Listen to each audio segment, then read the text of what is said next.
Hello and welcome. My name is Laura and I am joined on Celtic Down Under for the preview of the Group G teams for the Qatar World Cup by Liam. How you doing, Liam? Good, good. Excited to talk about the greatest team in World Cup history today. The greatest team in World Cup history, the one you've all been waiting for. It is, of course, Brazil, if you hadn't already noticed from the thumbnail or the title of the video or Liam's lovely yellow shirt. Which particular vintage is that one, Liam? This is from the 2018 World Cup, which I picked up during a holiday to the glamorous and highly renowned Let me town guess. of Copacabana Beach? Hamilton Centre. You're not that far away. My God. Yep. My God. Yeah. So while you're wearing an actual Brazil shirt, I am, of course, sporting my 1998 Ronaldo Inter Milan shirt, just to get in the spirit of things. It's a shirt I love, and I thought it was appropriate for this particular video. Oh, absolutely. Yeah, you can't beat a classic. I actually, on a side note, I used to have an Inter Milan shirt from about that same era, 97, 98. I think it was their third kit, and it was actually green with gold hues. It was a strange looking shirt.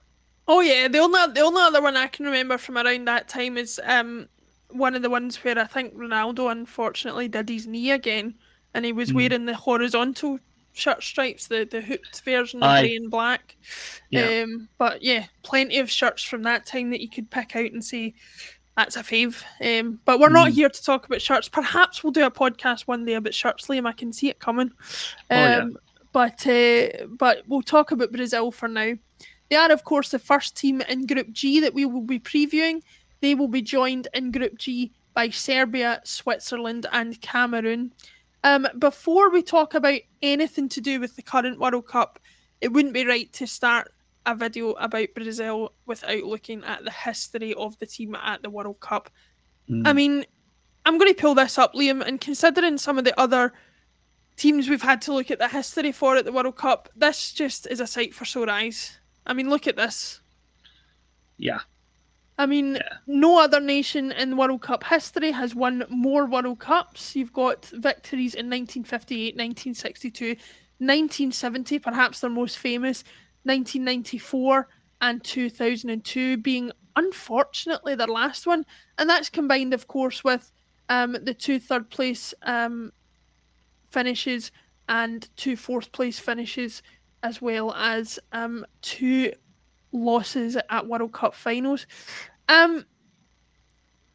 It says everything there on the record, doesn't it, Liam? We're talking about ultimate World Cup footballing royalty here. Yeah. Yeah. As far as historical precedent goes, Brazil are statistically and artistically the best team in the world. I love that. I love it statistically and artistically. That's amazing. I have to say, my part of my love for football was born out of. You might believe that I'm Celtic through and through, and I am.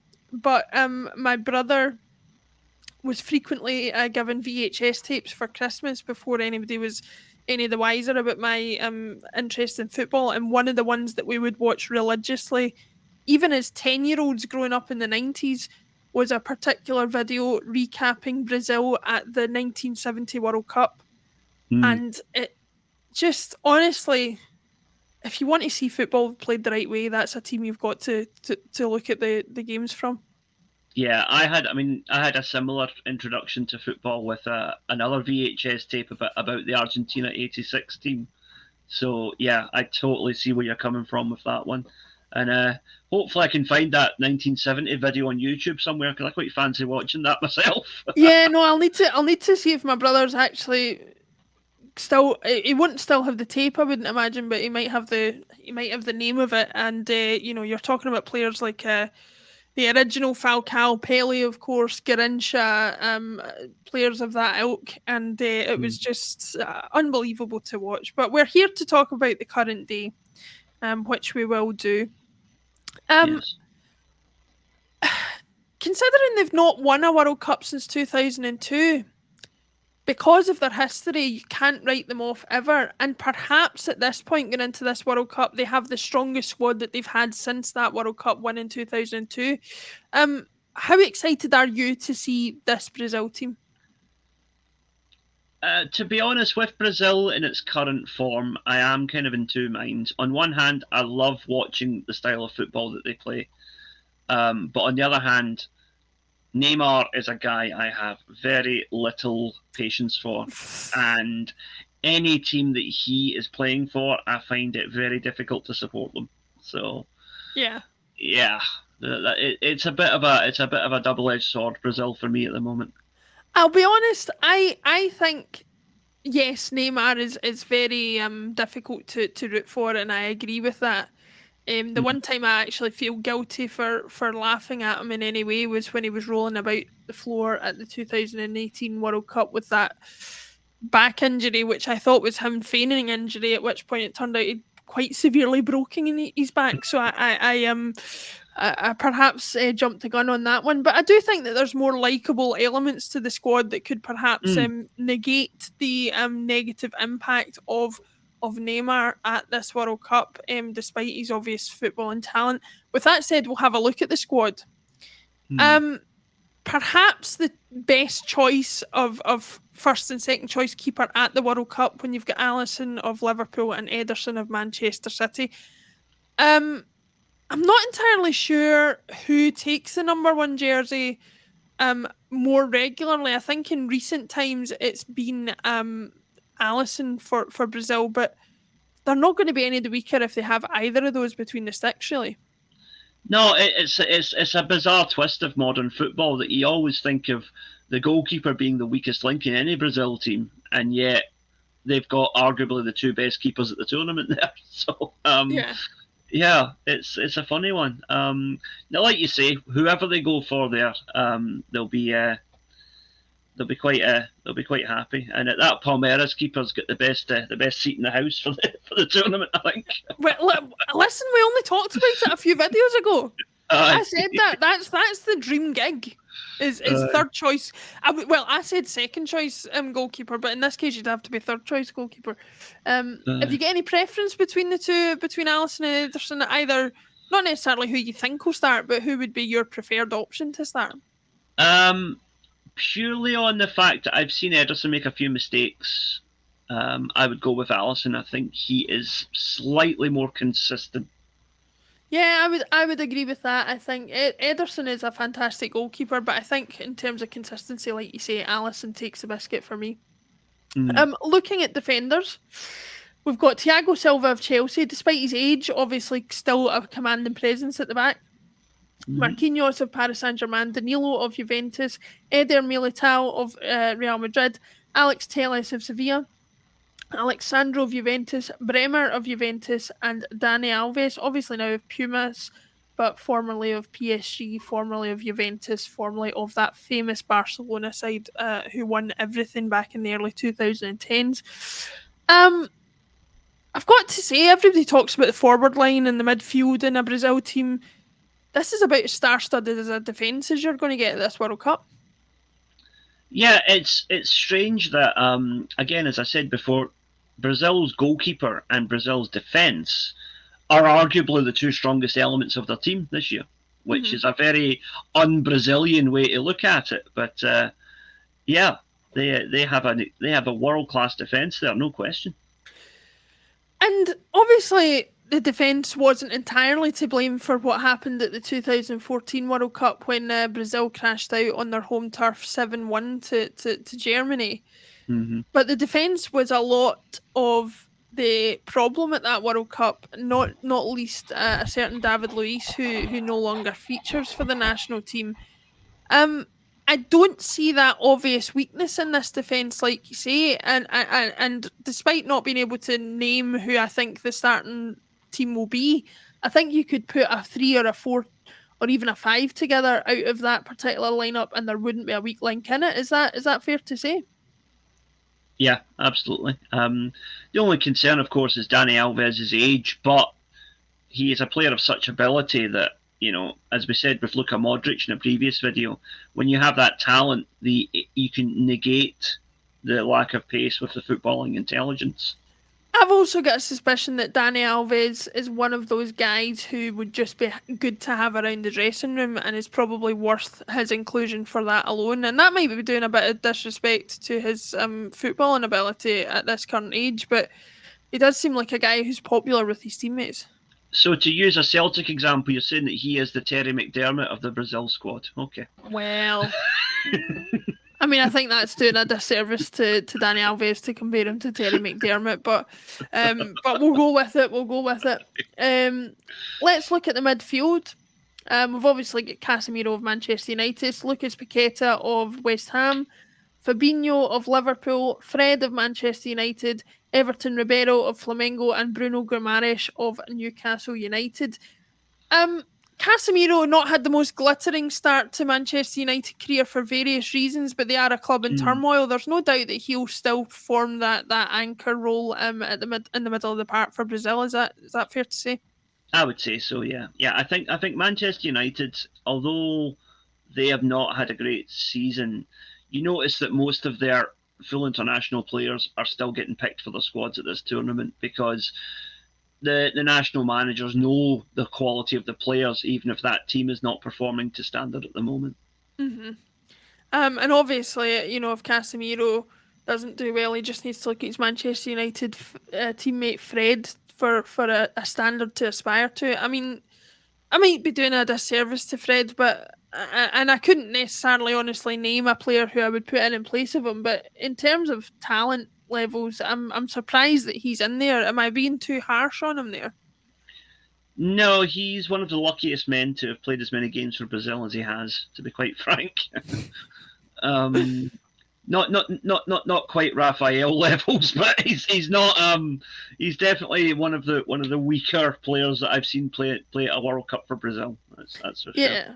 And obviously one of the less high-profile names on the team sheet there, but one that people will certainly be interested to see what he does, given the way that he's exploded onto the scene for Newcastle United, is Bruno Guimaraes. A really talented player who I think could surprise a few people at the World Cup if he's given the opportunity to do so. Yeah. Newcastle, for all the controversy about the sudden surge in income that they have, shall we say, they have done a good bit of homework there in picking out a player rather than just going out and buying a big name. Guimaraes has come in and made a name for himself at Newcastle United, and he deserves respect and recognition for that. He's been excellent in every game that I've seen him play. But I also want to give a mention to Paqueta of West Ham United. Mm-hmm. He has been a very good performer, again, in a West Ham side that are not doing particularly well this season. Yeah. So it's a bit like the Man United conundrum. Do you pick a player who's in a bad team, even if he's still playing well? And the answer, I think, is yes. And Paqueta is in that Brazil team on merit. Yeah, I would agree with that. That's for sure.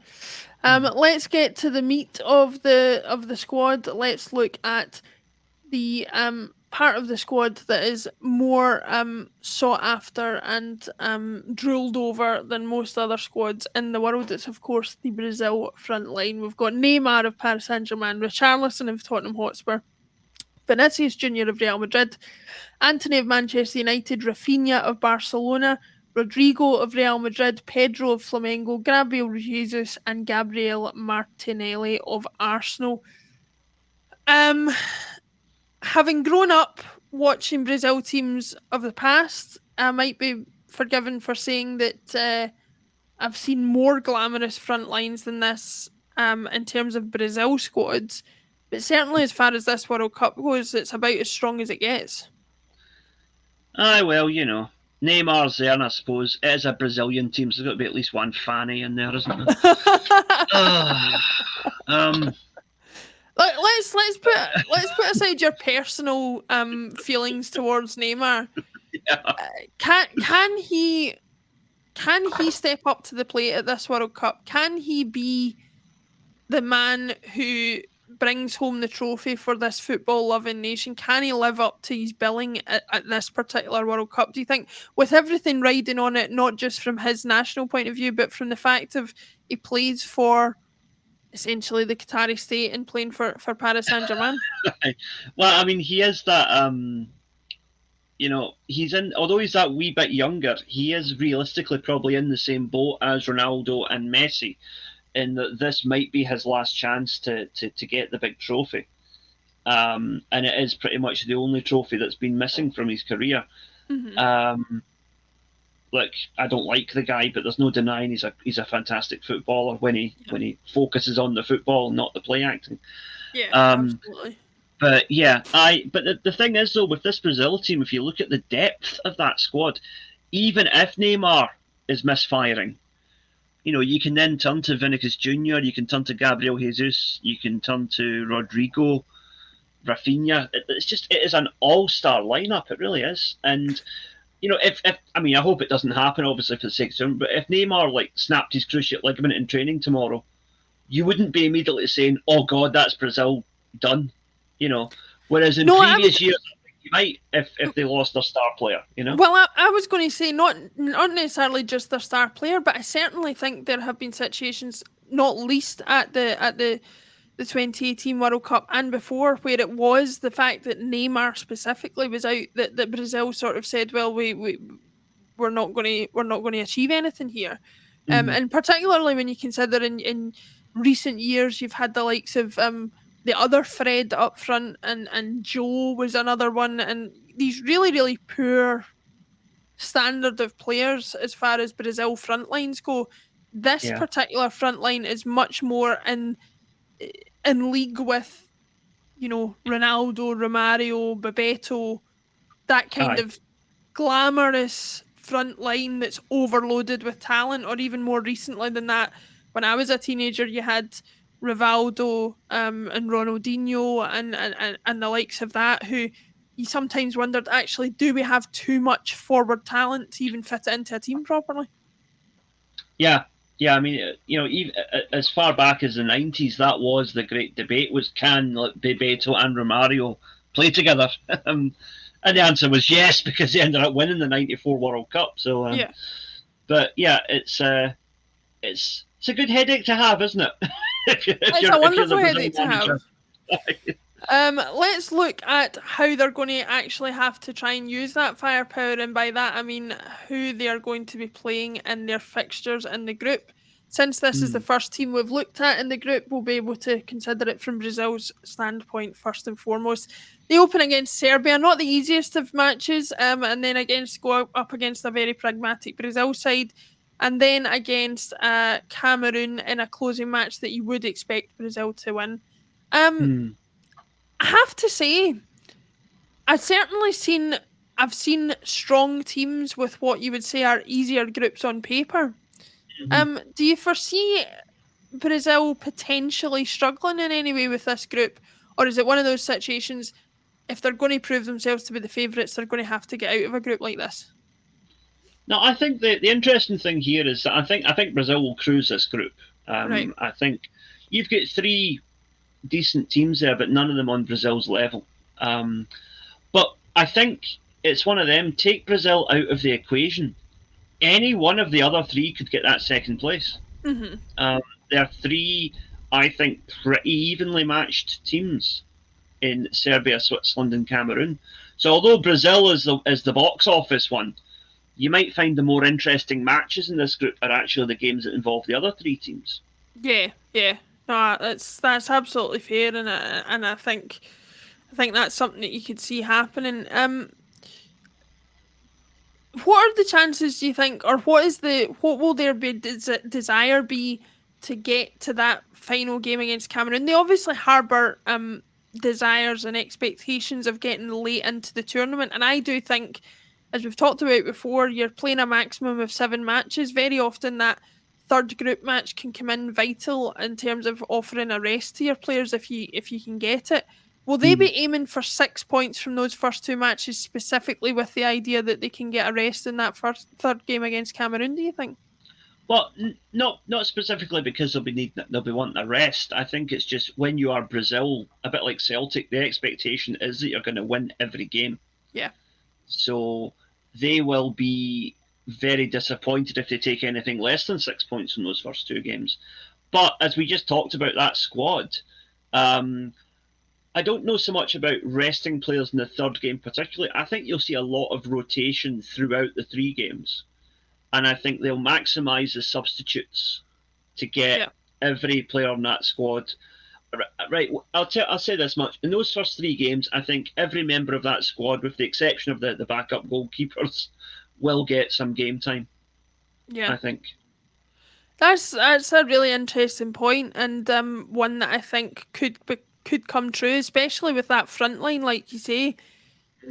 There's not really a weak version of that front line. I don't think you could legitimately put out any version of three players from that front line and expect them to do the job, particularly against the caliber of teams that they've got in their group. So, I'll be interested to see how that happens. Just to close out the discussion about Brazil, obviously they are one of the favourites to go on and win the tournament. You've come up with some alternative views, I think it's fair to say, about your expectations of certain people who are deemed to be favourites for the tournament. What do you think about Brazil? Are they going to live up to that expectation, do you think? Do you expect to see them go as far as the semi-final or the final?